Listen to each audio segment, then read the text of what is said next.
Munich থেকে যখন যাত্রা শুরু করি তখন আকাশের অবস্থা খুবই ভালো ছিল। চারিদিকে চেয়ে আছি মিষ্টি ঝকঝকে রূপ, গ্রীষ্মের আমেজ বাতাসে। হোটেলের মালিকের কাছ থেকে বিদায় নেবার সময় সে আমার ভাড়া করা ঘোড়ার গাড়ি পর্যন্ত আসে। সে কামনা করে আমার যাত্রা যাতে শুভ হয়। ঘোড়ার গাড়ির দরজার হাতলে হাত রাখে, গাড়ির গাড়োয়ানের উদ্দেশ্যে বলে, আজকের রাতটা কি রাত তা তো তোমার মনে আছে? সম্মতি জানায় গাড়োয়ান ঘাড় কাত করে। হোটেলের মালিক হের ডেলব্রুক গাড়োয়ানের উদ্দেশ্যে বলে, কাজেই ঝকঝকে রৌদ্র থাকলেও উত্তরের কনকনে বাতাস এখনো আছে। স্বভাবতই ঝড় উঠতে পারে যে কোনো সময়। গাড়োয়ান জার্মান ভাষায় হের ডেলব্রুকের আদেশ শিরোধার্য করে। একবার নিজের মাথার টুপি ঠিক করে, তীব্র বেগে গাড়ি ছুটিয়ে দেয় সঙ্গে সঙ্গে। অল্প সময়ের মধ্যে গাড়ি শহরের সীমানার বাইরে আসে। আমি গাড়ি দাঁড় করাতে বলি গাড়োয়ান গাড়ি থামায়। আমি গাড়োয়ানকে প্রশ্ন করি, আচ্ছা বলো তো ভাই, আজকের রাতটা কিসের জন্য বিখ্যাত? আমার কথা শুনে গাড়ির গাড়োয়ান নিজের হাত দিয়ে বুকে ক্রুশ চিহ্ন আঁকে। তার চোখে মুখে ফুটে ওঠে আতঙ্কের ছাপ। সে সংক্ষেপে বলে, আজকে ভালগার্সিসের রাত। কথা কথা উচ্চারণ করে গাড়োয়ান একটা বেশ বড় পকেট ঘড়ি বের করে আমার সঙ্গে কথা বলে যে সময়টুকু নষ্ট হলো তা হিসেব করে। আগের চেয়েও বেশি জোরে গাড়ি চালায় সেই সময়টুকু পুষিয়ে নেবার জন্য। ঘোড়াগুলো পথ চলতে চলতে আকাশের দিকে মুখ তুলে কিসের যেন বিপদের গন্ধ পায়। মাথা নাড়ায় সন্দেহজনক। আমি একটু ভয় পাই নির্জন পাণ্ডব বর্জিত রাস্তা দেখে। চারিদিকের রাস্তার উপরে সতর্ক দৃষ্টি রাখি। উঁচু মালভূমি থেকে ঝোড়ো বাতাস হু হু করে বইতে শুরু করে। পথ চলতে চলতে হঠাৎ এমন একটা রাস্তা আমার নজরে পড়ে যে রাস্তা দিয়ে বহুদিন কেউ যাতায়াত করে। রাস্তাটা উপত্যকায় আঁকাবাঁকা পথ করে গিয়ে মিশেছে গভীর জঙ্গল। এই রাস্তায় আকর্ষণ এত প্রবল যে গাড়ির গাড়োয়ানের বিরক্ত হওয়া সত্ত্বেও আমি তাকে ডাকি, বলি, এই নতুন রাস্তা দিয়ে যেতে আমার খুবই ইচ্ছে করছে। বুকে ক্রুশ চিহ্ন আঁকে গাড়োয়ান। ও রাস্তায় না যাবার জন্য নানান রকম বাহানা করে। ওর কথায় আমার কৌতূহল আরো বেড়ে যায়। এ বিষয়ে আমি নানান রকম প্রশ্ন করতে থাকি। ভয়ের চিহ্ন প্রকট হয়ে ওঠে গাড়োয়ানের চোখে মুখে। সে বারবার নিজের বুকে ক্রুশ চিহ্ন আঁকে। নানানভাবে আমাকে ও পথে না যেতে অনুরোধ করে। আমি কিন্তু আমার মনের ইচ্ছে থেকে এক পাও নড়ি না। গাড়োয়ানকে প্রশ্ন করি, ও পথে যেতে তোমার এত ভয় ও আপত্তি কেন? তোমার ইচ্ছার বিরুদ্ধে তোমাকে ও পথে যেতে বাধ্য করব না, তবে কারণটুকু জেনে রাখা আমার বিশেষ প্রয়োজন। গাড়োয়ান গাড়ির আসন থেকে নাম আমার কথার উত্তর দেয়। জার্মান ও ইংরেজি মিশিয়ে শুধু অনুরোধ করে যে আমি যেন আমার নির্দেশিত পথে না যাই, কারণ আজকের রাতটা বিপজ্জনক, ভালগার্সিসের রাত। বিপদে পড়ার সম্ভাবনা আছে পদে পদে। গাড়োয়ান কথা বলে আর বুকে ক্রুশ চিহ্ন আঁকে। ভয় সে যেন ফ্যাকাশে হয়ে যায়। আমাদের আলোচনার সময় গাড়ির ঘোড়াগুলো আকাশের দিকে মুখ করে। কিসের যেন বিপদের আভাস পায়, ভীষণ চঞ্চল হয়ে ওঠে। ঘোড়াদের আচরণে গাড়োয়ানের মুখখানা সাদা কাগজের মতো ফ্যাকাশে হয়ে ওঠে।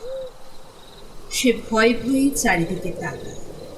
হঠাৎ লাগাম ধরে প্রায় 50 ফুট এগিয়ে নিয়ে যায় ঘোড়াগুলো। আমি অবাক হই গাড়োয়ানের ব্যবহার। গাড়ির কাছে গিয়ে তার এ জাতীয় আচরণের কারণ জানতে চাই। গাড়োয়ান নিজের বুকে ক্রুশ চিহ্ন আঁকে।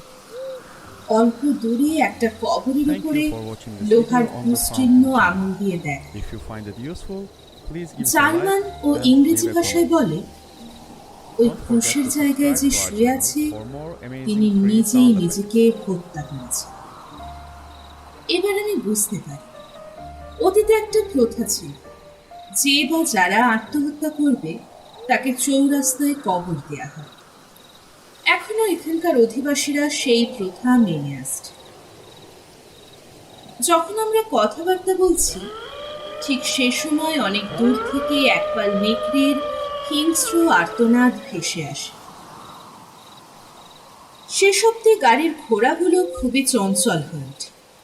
ওদের বাগে আনতে গাড়োয়ানের যথেষ্ট বেগ পেতে হয়। সে বিস্ময়ের সঙ্গে বলে, এ সময় তো নেকড়েদের বেরোবার সময় নয়। ঘোড়াগুলো শান্ত হলে আকাশে কালো মেঘের আনাগোনা শুরু হয়। সূর্যের আলো নিশ্চিহ্ন হয়। কনকনে ঠান্ডা হাওয়া বইতে শুরু হয়। পরক্ষণেই মেঘের আড়াল থেকে সূর্য উঁকি মারে। গাড়োয়ান আকাশের দিকে তাকায়, দুশ্চিন্তার সঙ্গে বলে, এবার তুষারপাত শুরু হলো বলে।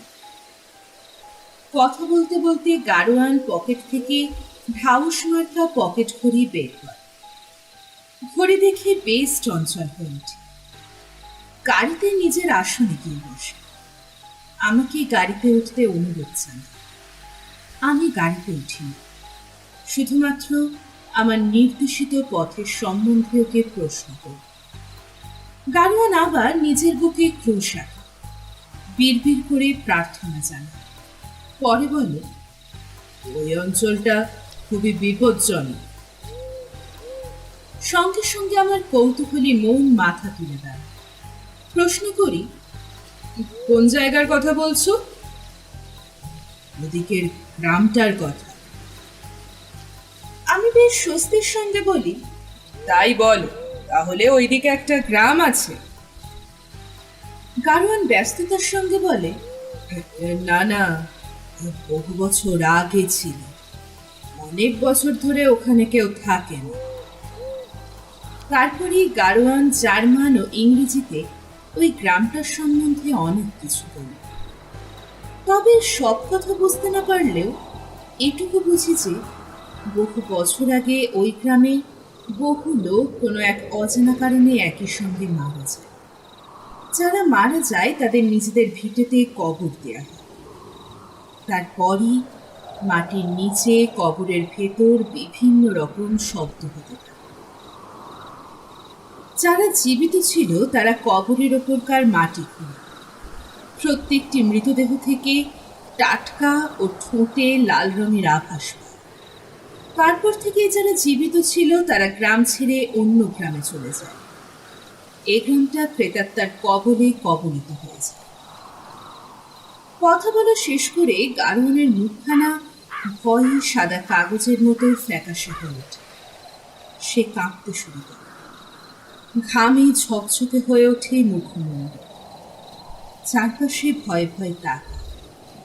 ভয়ে ও প্রায় চিৎকার করে অনুরোধ করে আমাকে গাড়িতে উঠে আসতে, কেননা আজকে ভালগার্সিসের ডাক। যে কোনো সময় অশরীরই ঝাঁপিয়ে পড়তে পারে। আমি গাড়োয়ানের কথায় কান দিই। ইংরেজের রক্ত প্রতিবাদ করে ওঠে। গাড়োয়ানকে পরিহাসের ছলে বলি, তুমি ভয় পেতে পারো, কিন্তু আমি পাইনি, পাবও না। সুতরাং গাড়ি নিয়ে ফিরে যাও, আমি তোমাদের ভালগার্সিসের রাতের মোকাবিলা করব। আমার প্রস্তাবে গাড়োয়ান যেন হাতে স্বর্গ হয়। সে সময় নষ্ট না করে গাড়ি উল্টো দিকে ঘুরে আমাকে ধন্যবাদ জানায়। গাড়ি দ্রুত গতিতে ছোটায় মিউনিখের দিকে। আমি আমার হাতের লাঠির উপরে ভর করে কিছুক্ষণ তাকিয়ে থাকি গাড়িটা চলে যাবার পথে। কুসংস্কারাচ্ছন্ন গাড়োয়ানকে দেখে মায়া হয়, হাসিও হয়। তারপর মনে বেশ ফুর্তি নিয়ে উপত্যকার সরু পথ দিয়ে গাড়োয়ানের বর্ণিত পথে এগোই। আমি প্রায় 2 ঘন্টা ধরে উপত্যকার নানান দিকে উদ্দেশ্যহীনভাবে ঘুরে বেড়াই, কিন্তু জনপ্রাণীর লক্ষণ দেখতে পাই না কোথাও। পথ চলতে চলতে সামান্য ক্লান্ত হই। একটু বিশ্রামের জন্য চারিদিকে তাকাই। হঠাৎ চোখে পড়ে আকাশ মেঘাচ্ছন্ন, ঝড়ের পূর্বাভাস। তার আগেই বেশ ঠান্ডা লাগতে শুরু করল। মনের মতো আশ্রয় না পেয়ে শরীরকে গরম করার জন্য আবার চলতে শুরু করি। পথ চলতে চলতে কখন যে সূর্য পশ্চিম দিকে হেলে পড়েছে তা বুঝতে পারি। তুষারপাত শুরু হয়, সঙ্গে ঝড়। এ সময় একটা আস্তানার কথা বেশি করে মনে পড়ে, তাই তাড়াতাড়ি কাছের জঙ্গলে প্রবেশ করি। ক্রমে আকাশ আরো গাঢ় কালো হয়ে ওঠে। তার সঙ্গে সামঞ্জস্য রেখে সামনে তুষারপাত বাড়তে থাকে। অল্প সময়ের মধ্যে আমার চারপাশে সাদা চকচকে গালিচার মতো রাস্তা, ঘাট ইত্যাদি সব তুষারে ঢেকে যায়। এখানেই শেষ নয়, আরো একটু পরে ঝড়ের বেগ আরো বৃদ্ধি পায়। আকাশ চিরে বিদ্যুৎ ঘন ঘন চমকাচ্ছে। ফলে নিরুপায় হয়ে ঝড়ের বিরুদ্ধে দৌড়তে শুরু করে। বিদ্যুতের তীক্ষ্ণ আলোয় দেখতে পাই তুষারে ঢাকা ইউরো সাইপ্রেস গাছগুলো একে অন্যকে জড়িয়ে আছে। ছুটতে ছুটতে অতি কষ্টে সেই গাছের ছোপের নিচে আশ্রয় নিই। নিস্তব্ধ অন্ধকারে বাতাসের ভীষণ গর্জন শুনতে পাই। বেশ কিছুক্ষণ পরে ঝড়ের তাণ্ডব লীলা খানিকটা কম, কিন্তু মেঘের গর্জন শুনতে পাই। মাঝে মধ্যে মেঘের আড়াল থেকে চাঁদ উঠে। চাঁদের আলোয় দেখতে পাই আমি বোধহয় ইউকোসাইপ্রাসের জঙ্গলের এক প্রান্তে এসে পড়েছি। দেখতে দেখতে তুষারপাতও বন্ধ। আমি আবার এগোতে শুরু করি। রাতের জন্য সামান্য একটু আশ্রয় খুঁজতে থাকি। বেশ কিছুটা চলার পর গাড়োয়ানের পথমতো প্রায় ধ্বংসপ্রাপ্ত গ্রামের চারিদিকে ঘুরি। তার মধ্যে একটা জরাজীর্ণ বাড়ি মাথা তুলে দাঁড়িয়ে থাকতে দেখি। মনে বেশ আনন্দ হয়। অন্তত রাত্রিটুকু কাটাবার মতো নিরাপদ আশ্রয় পেয়ে মনের ক্লান্তি অনেকটা কমে আসে। বাড়িটার দিকে দ্রুত পা চায়। বাড়িটার কাছে এসে দেখি একটা জরাজীর্ণ প্রাচীর দিয়ে বাড়িটাকে ঘিরে রেখেছে। আমি সেই বাড়ির প্রাচীর ধরে এগোতে থাকি। একসময় বাড়িতে ঢোকার প্রবেশ পথ খুঁজে পাই। সে পথে এগোতে থাকি। সে সময় আকাশের চাঁদকে মেঘ ঢেকে ফেলে। চারিদিক নিশ্চিদ্র অন্ধকারে ঢেকে যায়। আমি অন্ধকারের মধ্যে কোনো রকমে বাড়ির কাছে পৌঁছাতে চেষ্টা করি। আবার আকাশে চাঁদের আলো দেখা দেয়।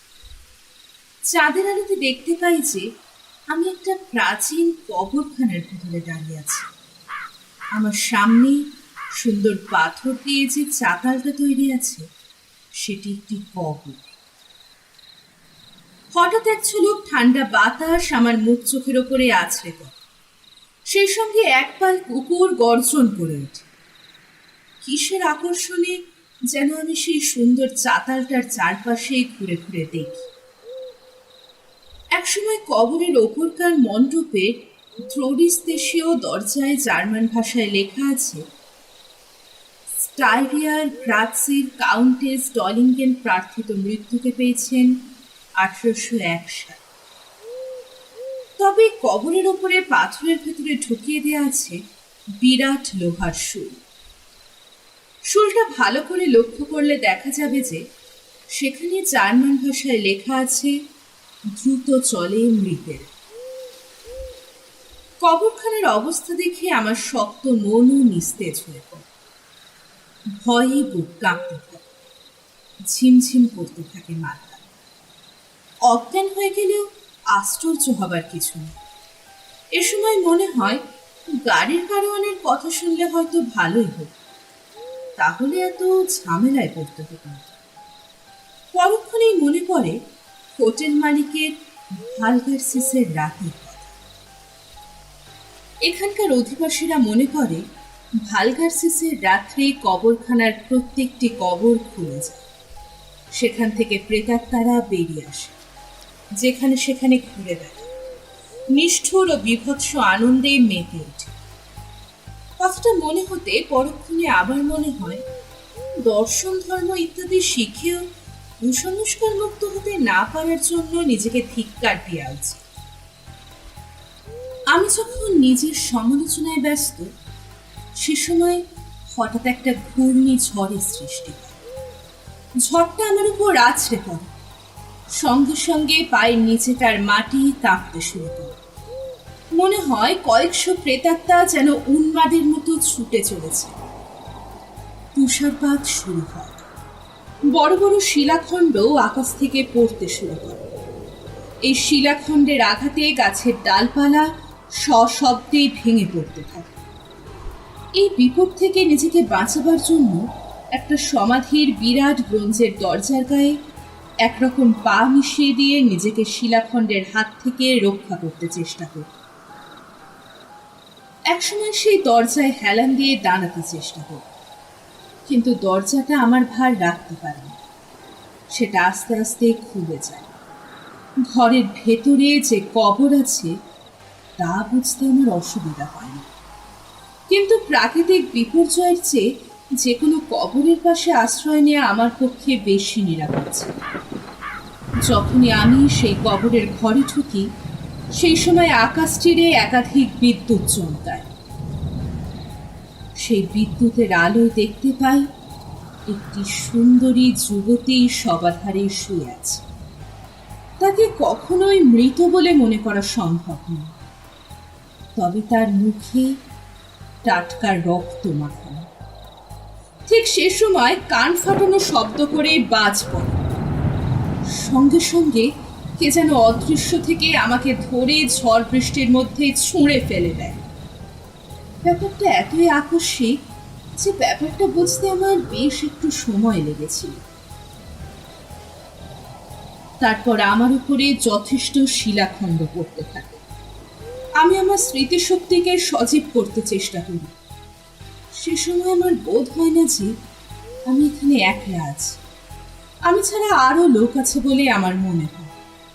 সে সময় চোখ ধাঁধিয়ে একটা আলোর শিখা আকাশ থেকে নেমে সমাধির ওপর গাঁথা লোহার শুলটাকে স্পর্শ করল। সঙ্গে সঙ্গে বিস্ফোরণের মতো সুন্দর পাথরের তৈরি কবরটা ভেঙে চৌচির হয়ে যায়। সঙ্গে সঙ্গে একটা সুন্দরী মহিলাকেই কবরের ওপর দাঁড়ানো অবস্থায় দেখা যায়। তার চারদিকে লকলকে আগুন, শিখা যেন মহিলাটাকে পুড়িয়ে ফেলছে। মহিলাটিও মৃত্যু যন্ত্রণায় আর্তনাদ করতে থাকে, কিন্তু আকাশে গগন বিদারক বজ্রের শব্দে মহিলাটির আর্তনাদ ঢাকা পড়ে যায়।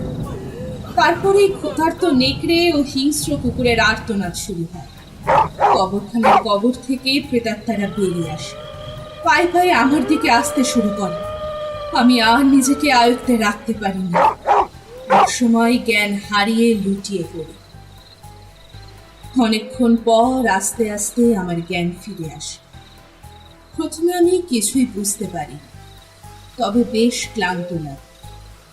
চেতনা যখন একটু ভালো করে এলো, তখন আমি আমার দুটো পায়ে অসহ্য যন্ত্রণা অনুভব করতে থাকি। শত চেষ্টা করেও পা দুটোকে নাড়াতে পারি। শুধু পাই না, সমস্ত দেহেই অসহ্য যন্ত্রণা অনুভব করি, কিন্তু দেহের কোনো অঙ্গ প্রত্যঙ্গই আমি নাড়াতে পারি না। শ্বাস প্রশ্বাসে বেশ কষ্ট হতে থাকে। একসময় আমার মনে হলো একটা বেশ বড় নেকড়ে আমার বুকের ওপর বসে আছে। সে তৃপ্তির সঙ্গে আমার গলা তার জিভ দিয়ে চাটছে। তার গরম নিঃশ্বাস আমার দেহে পড়ছে। আস্তে আস্তে আমার চেতনা আরো ফিরতে থাকে। আমি শুনতে পাই কে বা কারা যেন ওহে ওহে বলে কাকে যেন ডাকছে। তারা যে সংখ্যায় একাধিক তা তাদের কণ্ঠস্বর শুনে মনে হয়। নেকড়েটা আমার কাছ থেকে উঠে দাঁড়ায়, প্রচন্ড গর্জন করতে শুরু করে। একটা লাল আভা চারিদিকে ঘুরে বেড়ায়। মানুষের কণ্ঠস্বর যতই আমার দিকে তাকাতে শুরু করে, ততই নেকড়ের গর্জন বিভৎস হয়। মানুষের কণ্ঠস্বর পেয়েও আমি সাড়া দিতে পারি না ভয়। একটু পরেই কয়েকজন ঘোড়ায় চড়ে আমার দিকে আসছে বলে মনে হয়। তাদের হাতে টর্চ আছে। সেই টর্চের আলো ফেলে তারা কাকে যেন খুঁজছে। কিছু পরেই ঘোড়সওয়াররা কাছাকাছি আসে। তাদের দলপতি আমাকে নেকড়ে মনে করে বন্দুকের নিশানা করে, কিন্তু সৌভাগ্যবশত অন্য ঘোড়সওয়াররা দলপতির হাতে ধাক্কা দেয়। ফলে গুলিটা আমার সামান্য ওপর দিয়ে চলে যায়। পরক্ষণেই নেকড়েটাকে সমাধিক্ষেত্রের দিকে চলে যেতে দেখে। একজন ঘোড়সওয়ার তাকে লক্ষ্য করে গুলি ছুড়ে। একটু পরেই ঘোড়সওয়াররা আমার কাছে আসে। তাদের দলপতির নির্দেশে দু একজন ঘোড়সওয়ার নেকড়েটার সন্ধানে যায়। ঘোড়সওয়ারদের মধ্যে দুজন ঘোড়া থেকে নাম আমার পাশে বসে, হাত দিয়ে আমার মাথা তোলে, বুকে কান দিয়ে হৃৎপিণ্ড কাজ করছে কিনা তা পরীক্ষা করে। পরক্ষণেই দলপতির উদ্দেশ্যে বলে, লোকটার জীবনী শক্তি এখনো আছে, মরে যায়নি। সঙ্গে সঙ্গে তারা উত্তেজনা বৃদ্ধিকারী তরল পানীয় আমার মুখে ঢেলে দেয়। তারপরেই শরীরে যেন সামান্য শক্তি ফিরে পায়। চারিদিকে তাকায়। ঘোড়সওয়ার দলের সর্দার সকলকে একত্রিত হবার জন্য হাঁক দেয়। নেকড়ের খোঁজে যারা গিয়েছিল তারা কবরের গোলকধাঁধা পথ দিয়ে টর্চের আলো ফেলতে ফেলতে আসে। সকলে একত্রিত হলে সর্দার নেকড়েটার কথা জিজ্ঞাসা করে। সঙ্গে সঙ্গে একজন ঘোড়সওয়ার ভয় মিশ্রিত কণ্ঠে বলে, না না, নেকড়েটাকে পাওয়া যায়নি। তাছাড়া আমাদেরও এক্ষুনি স্থান ত্যাগ করা উচিত, কেননা জায়গাটা সুবিধের নয়। তাছাড়া আজকের রাতটার কথা মনে রেখে। একজন আমাকে দেখিয়ে বলে, ওই নেকড়েটা এর বুকের উপরে বসেছিল, ওর গলাটা পরীক্ষা করে দেখো না। সর্দারটি আমার গলায় টর্চের আলো ফেলে, বলে, না না, সেরকম কিছু নেই। গলার চামড়ায় বোধ হয় সেরকম কোনো ক্ষত হয়নি। আর ওই নেকড়েটা গর্জন না করলে হয়তো এই লোকটিকে আমরা খুঁজেই পেতাম না।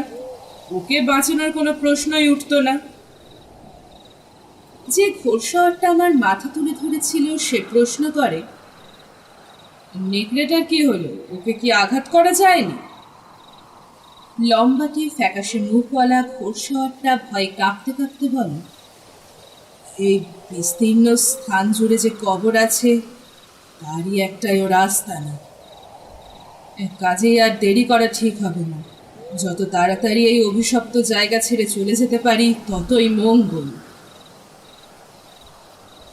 দলের সর্দার আমাকে বসাতে চেষ্টা করে, সঙ্গের লোকদের কি যেন ইশারা করে। সঙ্গে সঙ্গে অন্যান্যরা ধরাধরি করে আমাকে একটা ঘোড়ার পিঠে বসিয়ে দিল। যতক্ষণ পর্যন্ত সর্দার সেই ঘোড়ার পিঠে লাফিয়ে না ওঠে ততক্ষণ অন্যান্যরা ঘোড়ার দুদিক দিয়ে আমাকে ধরে রাখে।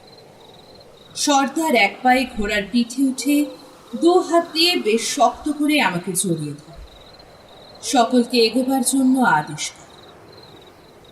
সর্দারের আদেশে সকলে নিজের নিজের ঘোড়ায় ওঠে। সামরিক কায়দায় ঘোড়া ছোটে। সে সময় শরীরের অবস্থা খুবই কাহিল ছিল। কাজেই অনেক চেষ্টা করেও মুখ থেকে কোনো কথা বের করতে পারিনি। অল্প পরেই হয়তো আমি ঘুমিয়ে পড়ি। কেননা আমার যখন ঘুম ভাঙে তখন আমি দেখি আমি মাটির উপর দাঁড়িয়ে আছি। আমার দুপাশে ঘোড়সওয়ারের মধ্যে দুজন দুপাশ থেকে ধরে আছে। চারিদিকে পরিষ্কার সূর্যের আলো চমৎকার এক পরিবেশ সৃষ্টি করেছে। দূরে বরফের উপর সূর্যের আলো পড়ে যেন আবির রঙের সৃষ্টি করেছে। ঘোড়সওয়ারদের সর্দার ওরফে সৈনিকদের অফিসার সৈনিকদের বলে, প্রকৃত ঘটনা তোমরা কাউকে বলবেন। একজন সৈনিক ব্যস্ত হয়ে প্রশ্ন করে, তাহলে কি বলবো স্যার? অফিসার ইশারায় সৈনিকটিকে থামায়, বলে, বলবে পথে একজন অজ্ঞাত পরিচিত ইংরেজ ভদ্রলোককে অজ্ঞান হয়ে পড়ে থাকতে দেখি। অবশ্য একটা কুকুর তাকে পাহারা দিচ্ছিল। ওটা কোনো মতেই কুকুর ছিল না। আমি বেশ জোর দিয়ে বলতে পারি ওটা একটা হিংস্র নেকড়ে ছিল। অফিসারটি এবারেও সৈনিকটিকে থামিয়ে বেশ বিরক্তির সঙ্গে বলে, আমি বলছি ওটা কুকুর ছিল, নেকড়ে নয়। অন্যান্য সৈনিকরা অফিসারের আদেশে মাথা পেতে দেয়। শুধু মৃদুস্বরে বলে, হ্যাঁ কুকুরই। একজন মাত্র সৈনিক ভীতস্বরে বলে, ইংরেজ ভদ্রলোকের গলায় যে ক্ষতর চিহ্ন আছে তা কোনো মতেই কুকুরের নয় স্যার, ওটা নেকড়ের দ্বারা সৃষ্টি হয়েছে। সৈনিকটির কথায় আমি আমার গলায় হাত দিই। সঙ্গে সঙ্গে গলায় বেশ যন্ত্রণা অনুভব করি। ক্ষতের কষ্টেই চিৎকার করে উঠি। আমার চিৎকারে সকলে আমাকে ঘিরে দাঁড়ায়। আমার গলার ক্ষতস্থান দেখার জন্য ব্যস্ত হয়। কিন্তু সঙ্গে সঙ্গে সেই অফিসারটির গম্ভীর কণ্ঠস্বর শোনা যায়। সকলকে নিজ নিজ জায়গায় দাঁড়াতে আদেশ করে, বলে, কুকুর ছাড়া অন্য কথা বললে সকলে আমাদের পরিহাস করবে, আমরা মুখ দেখাতে পারবো না। এবার সকলেই অফিসারটির বক্তব্যকে মেনে নেয়। আমাকে একটা অশ্বারোহী সৈনিকের ঘোড়ায় তুলে দেয়। আমাকে নিয়ে সকলে মিউনিখের শহরের দিকে যেতে থাকে। শহরে ঢোকার সঙ্গে সঙ্গে একটা ঘোড়ার গাড়িকে অপেক্ষা করতে দেখে আমি অবাক হই। সৈন্যরা ধরাধরি করে আমাকে ঘোড়ার গাড়িতে তুলে দেয়। আমিও বেশ স্বস্তি পাই। সৈন্যদের অফিসারটি অন্যান্য সৈনিকদের ব্যারাকে ফিরে যেতে আদেশ করে। নিজে ঘোড়া ছুটিয়ে আমার ঘোড়ার গাড়ির পিছনে আসতে থাকে। হোটেলের সামনে গাড়ি পৌঁছানোর সঙ্গে সঙ্গে হোটেলের মালিক হেড ডেলব্রুক হন্তদন্ত হয়ে গাড়ির দিকে ছুটে আসে। আমার জন্য যে সে খুবই চিন্তিত ছিল তা তার হাবভাব দেখেই বোঝা যায়। এবার অফিসারটি হেড ডেলব্রুককে দেখে সামরিক কায়দায় অভিবাদন করে।